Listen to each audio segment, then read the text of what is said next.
The word for you today. Hope you're having a good weekend. This is August the 26th, a Saturday.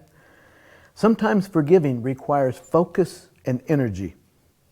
Paul's writing in Philippians chapter 3, verse 13, and he says, "Brothers, I do not consider myself yet to have taken hold of it, but one thing I do, forgetting what is behind and straining toward what is ahead." Paul's talking about knowing Christ, an intimate relationship with Him.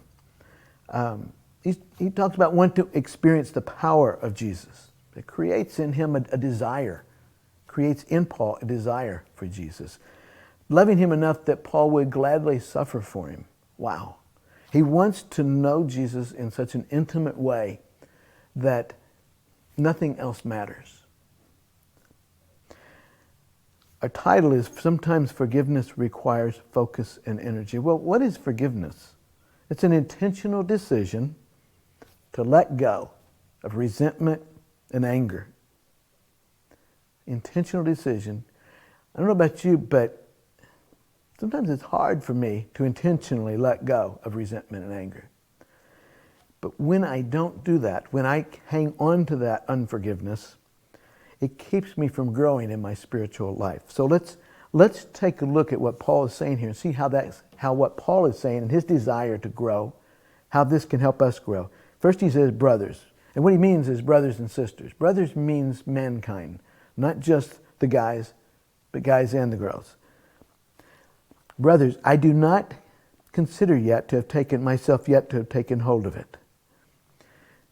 We need to realize Paul's saying, I'm not spiritually fully mature yet. I'm still working on it. And we need to realize that. There's still work to be done on each of us. So we realize I'm not fully there yet. I still need help. He says, forgetting what is behind. In order to move forward, we have to quit looking from behind. You ever be in a race? You ever race somebody? You're running, you're racing somebody, and you run looking behind you while they're running looking. Unless you're just a whole lot faster than them, they're probably going to win.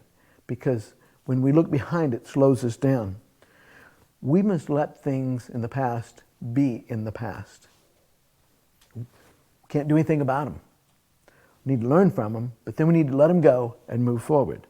He says, straining toward what is ahead. We can't change yesterday, but we are writing our history today. So to forgive somebody, we have to be moving forward.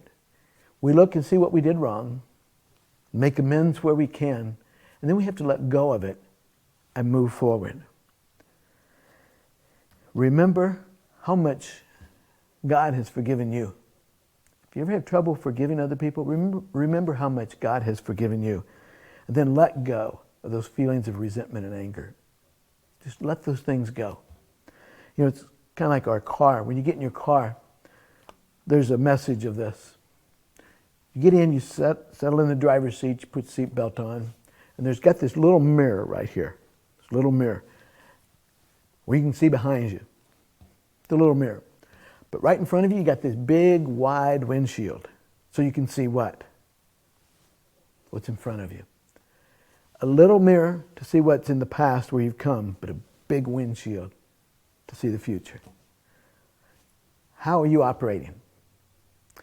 Have you got a big mirror constantly looking in the past and a little windshield? We've got that little mirror seeing the past and a big windshield looking for the future. If you need to forgive, you need a big windshield. Little mirror. Let it go. Intentionally let it go so that you can move forward. Have a good weekend.